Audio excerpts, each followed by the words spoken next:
Page 252, we wish you a Merry Christmas. This is a lesson on harmonization. They give us a melody and the chords, and we get to make up the accompaniment. We've done this a few times now. I go through the same process I use each time I do this. First thing, I need to know this melody. Fingering-wise, I'll finger out something, I don't know. Maybe the fingering works, maybe it doesn't, whatever. There's 3/4 time with a pickup beat, and it's one sharp, we're in the key of G majors. So the melody.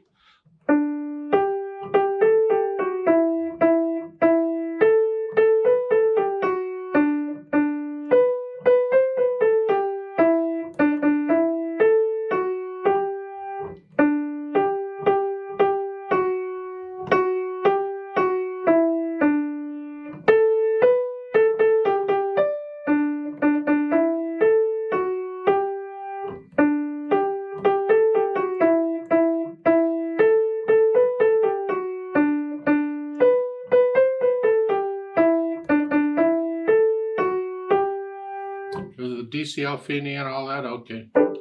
Measure 6, I don't like that fingering. You can get away with it because of the phrasing. I just don't like using thumb on both. I think that's a bad idea. So I simply cross over here, reach up. That's how I do it. I'm sure there's other fingerings also, but that worked for me. Now I want to know what the chords are. I'll make sure I know what they are. I don't know exactly where I'm going to play them, but we'll just play them. Block chords, a G, and then a C. I'm going to come down here because the melody's in here. I got to stay away from here, so I come down here. And then an A7/C sharp. Well, first do the A7 chord. Remember, with an A7 chord, it's a major triad, so there's a C sharp there with a 7th. So it's an A7, and it's always a minor 7th. When you're talking about a 7th chord, it's... And then with the C sharp on the bottom. So I put the A on top. Look familiar? And that resolves to the D. See that A7, that's the secondary dominant of the D. The D's the 5th chord. So any of this ring about it's the secondary, so it resolves to it. That's what I'm saying. The 5 of something resolves to the something in most cases. Not all, but you don't have to use all the notes in the chord, which whatever. And then going on, we have a B7 chord. Well, a B chord is here. Remember, it's a major triad now. We want a D sharp plus the 7th, minor 7th. And then with the D sharp on the bottom. So I got to put that on top. Well, that, again, we're a same position. We just went up here. And that resolves to the E minor chord. So it's the 5 of that. Because the 5/7 resolves to the major or minor, either one. It's the same 5/7 chord.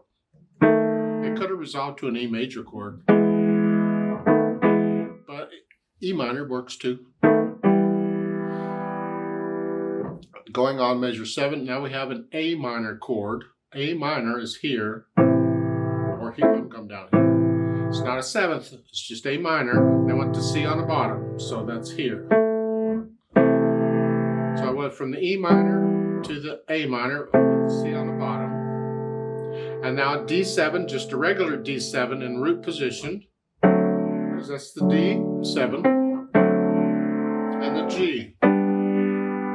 The D7 is the 5/7 of the 1 chord in G major, except they want root position. Going on, no chord, in C is no chord, in other words, be quiet, yeah. And then G chord again, and then a B minor chord now, because it was B major, B minor. And then an E minor. As far as the fingering goes, we'll deal with that later. And then I have an A7 with a C sharp on the bottom. We've had this before, put that on. And a D, that resolves to the D. And the G, B minor, A minor with a C on the bottom. Had that before. D7, root position, and G. Then you go back to the top. And the pickup beat at the top with nothing, that's like an NC. That's no chord. You don't play anything, and the pickup beat is by itself. They didn't put an NC there. They don't really need to because you haven't started yet. They don't give you a chord until the first full measure. So in theory, you don't know what to play. It's just be quiet on the pickup beat. Okay. Now, something I want to point out on this accompanying thing. If you happen to have a situation where you're using both hands, somebody else is doing the melody. Let's say we have a soloist, a violinist or an oboe or somebody like that doing the melody. Then you're just going to improvise both hands on those chords. Well, let's take a look at an easy one. Let's go to the third full measure. It has an A7/C sharp. An A7/C sharp is here. But if you're playing both hands, there's a chance where this hand could play the A7 chord in any inversion.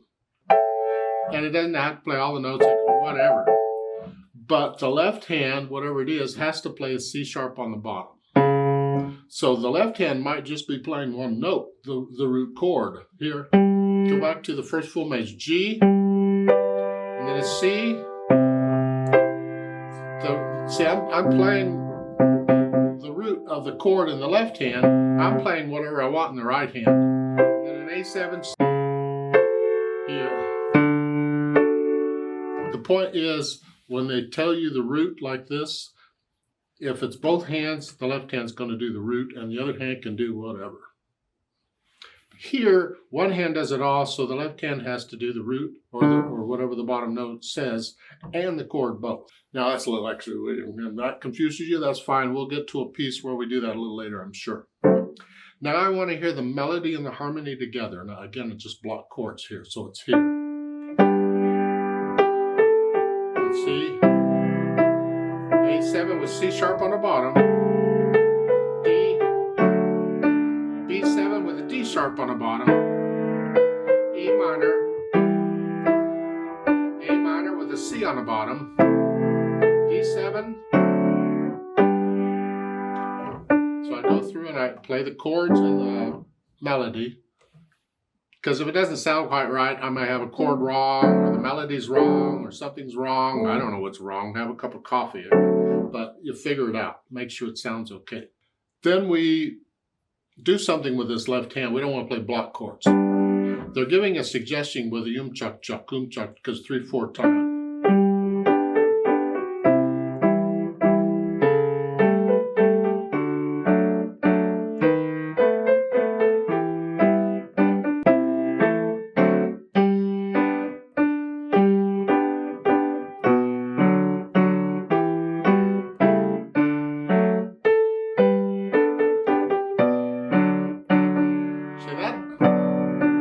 That's what that is. Not my fault. They want it.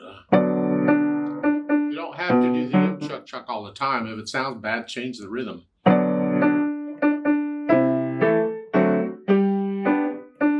Something like that. Try the rolling chords. So 3/4 time.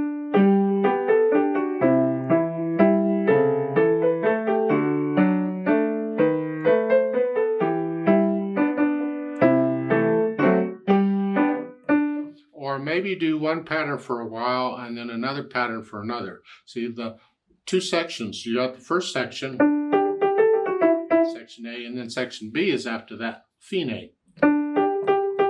It's a different melody. So change the rhythm or the accompaniment on the sections. Do something different. It's up to you.